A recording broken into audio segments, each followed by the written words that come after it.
ipinagluluksa sa iba't ibang bansa. At magbalik tanaw sa mahigit 3 dekadang paghahatid ng 1,001 tuwa sa inilunsad na coffee table book ng Eat Bulaga. Huwag pa huli, tutok na sa unang balita. Magandang umaga, narito na ang mga unang balita.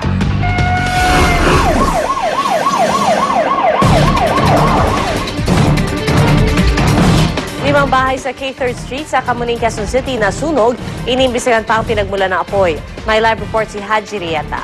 Haji?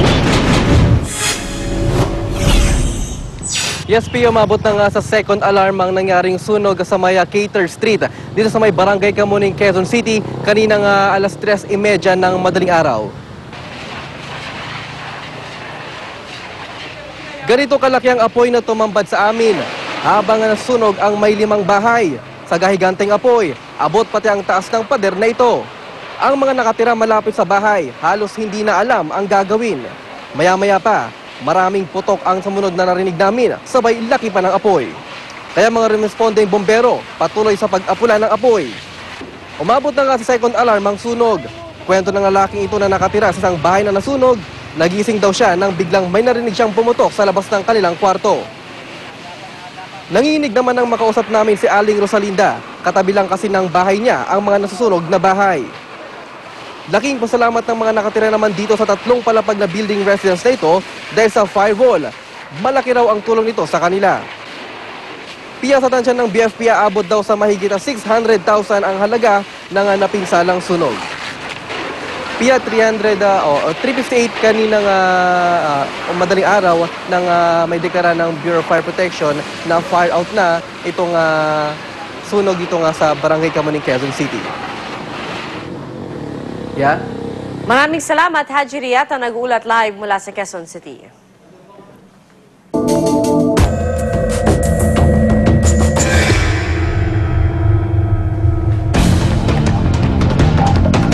Presyo ng mga pangunahing bilihin sa mga lugar na nasa state of calamity mahigpit nang binabantayan ng DTI. Ang hindi susunod sa price freeze, pagmumultahin na at posible pang makulong. Narito ang report ni Tina Panganiban Perez. Ang sardinas na karaniwang laman ng hapagkainan ng karamihan, hindi rin nawawala sa mga ipinamamahaging supot ng relief goods sa mga binaha. Pero sa buwang ito, ang sardinas, 2 beses nang nagtaas ng presyo. 80 sentimo na ang nadagdag sa presyo ng kada lata. Yung huli ang dahilan. Naging maliit ang huli. What we're afraid of is kung kailangang tuloy-tuloy na relief goods, no, it might affect the supply. Right now, there's no fear of that, no? Bagamat napinsala rin ang ilang palayan at manukan, wala naman daw dapat ikabahala pagdating sa supply ng bigas at manok. Matatag din daw ang supply at presyo ng asukal. Ang harina, pababa raw ang presyo sa pandaigdigang pamilihan at inaasahang ganito rin ang mangyayari sa bansa. At pag bumaba ang presyo ng harina, bababa rin daw ang presyo ng tinapay. Prices of goods and supply are quite stable, except in some of the disaster-stricken areas where we've seen increases of course, because of the shortage and difficulty of getting supplies there, increases in food prices. Sa mga lugar na isinailalim sa state of calamity, otomatikong ipinatupad ang price freeze. Ibig sabihin, hindi dapat magmahal ang presyo ng mga pangunahing bilihin. Ang tamang presyo ng mga produkto, ilalathala raw ng DTI. Pinapaalalahanan po namin ang mga retailers, lalo na yung mga nagsasamantala or yung mga dayo na pumupunta sa mga lugar na medyo sinalanta at gustong kumita ng overnight or biglaan. Nandiyan po kami para magbantay ng presyo. Multa at kulong ang posibleng maharap ng mga mananamantala. Magpapakalat din ng DTI ng mga diskwento caravan sa oras na gumanda ang kondisyon sa mga sinalantang lugar. Para sa unang balita, Tina Panganiban Perez reporting. Dumaraing na mga magsasaka sa Benguet. Kakaunti na nga ang naanin nilang gulay dahil sa bagyo, binabalat pa raw sila ng mga negosyante. Narito ang report ni Mark Zambrano. Malaking pinsala ang iniwan ng mga bagyong Pedring at Kel sa mga sakahan dito sa reyon ng Benguet. Dahil dito, nagmahal ang gulay na idinideliver sa Metro Manila kung kaya't nabubulok lang ang gulay dahil sa tumal ng benta. Mahigit 1 milyong kilo ng gulay ang dinadala dito sa La Trinidad Trading Post kada araw. Dito na rin nagaganap ang tawaran at bentahan ng mga gulay na dadalhin sa Metro Manila. Pero dahil sa gupit ng bagyong Pedring at Kiel noong mga nakaraang araw, kulang na kulang ang supply ng gulay dito ngayon. Bukod sa nasirang sakahan, pasakit rin sa mga magsasaka ang napakababang presyo ng traders sa binibiling gulay mula sa kanila.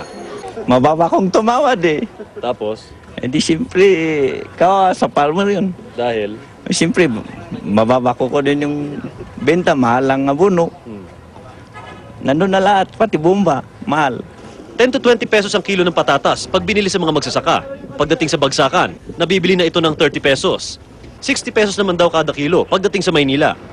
Ang 1 kilong repolyo naman, nabibili sa mga magsasaka sa halagang 19 to 24 pesos. Pagdating sa trading post, umaakit na sa 35 pesos sa tawaran. Pagdating sa Maynila, 80 to 90 pesos kada kilo na ito. Tila wala namang magawa ang mga traders sa mataas na patong sa presyo ng mga middlemen. Ganito raw palagi tuwing nagkakabagyo. Iyon nga po ang problema dahil nga sa middlemen, kaya wala kung minsan, hindi naman sa naiipit, kaya lang kung minsan yung patong-patong ng presyo. Kasi dumadaan pa sa middlemen, tapos saka na lang doon sa direct buyer. Babalik lang daw sa normal ang supply at demand kapag umani na ng maganda ang mga taniman ng gulay dito sa Benguet. Para sa unang balita, Mark Zambrano reporting.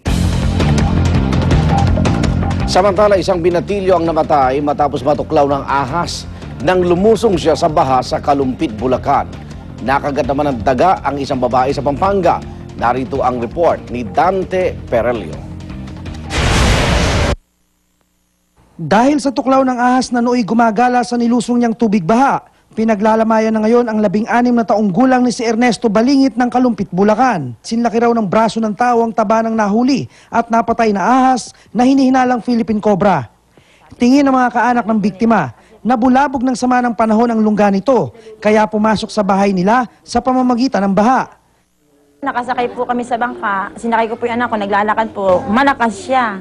Tapos po nung nandito na ako, sabi ko, nagsisigaw na ako dahil po, hindi na raw, nahihilo na po siya. Kung anak ko nakita ng kapatid ko, ate, naduduling na si Ernie. Tapos po panay po ang suntok ng anak ko sa mukha niya.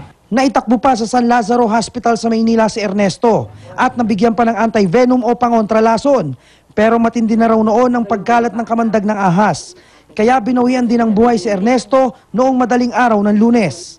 Hindi matanggap ng kanyang pamilya ang sinapit ni Ernesto, lalo pat panganay siya sa magkakapatid at katuwang ng kanyang ina habang nasa abroad ang ama. Kala ko nga po sa masasabitan ko siya nitong taon na to, sabi ko po, ang gagraduate po siya ako ng 4th year. Dagdag kalbaryo pa ang kawalan pa ng paglilibingan kay Ernesto dahil lubog pa rin sa baha ang sementeryo rito. Sa Macabebe, Pampanga naman, nakagat ng daga ang 64 na taong gulang na si Aling Let. Akala ko po patay yung daga. Kumuha ko ng plastic. Ngayon, inabakan ko gano'n ngayon para buhay. Kinagat ako. Payo ng mga doktor, kung makagat ng ahas o daga, dapat linisin agad ang sugat gamit ang sabon at tubig. Pagkatapos ay paduguin sa katalian. Bago pumunta sa pinakamalapit na ospital para maturukan ng anti-venom at anti-tetanus. Wag na wag daw ipasisipsip ang sugat. Para sa unang balita, Dante Perelio reporting. Perwisyo rin sa mga nasalanta ng bahang iba't ibang waterborne disease o sakit na nakukuha sa maruming tubig. Sa Bulacan Medical Center, siksikan na ang mga nagkakasakit. Narito ang report ni June Veneracion.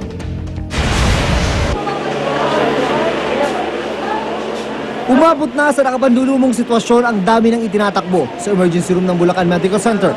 Karamihan galing sa mga binahang bayan ng Bulacan.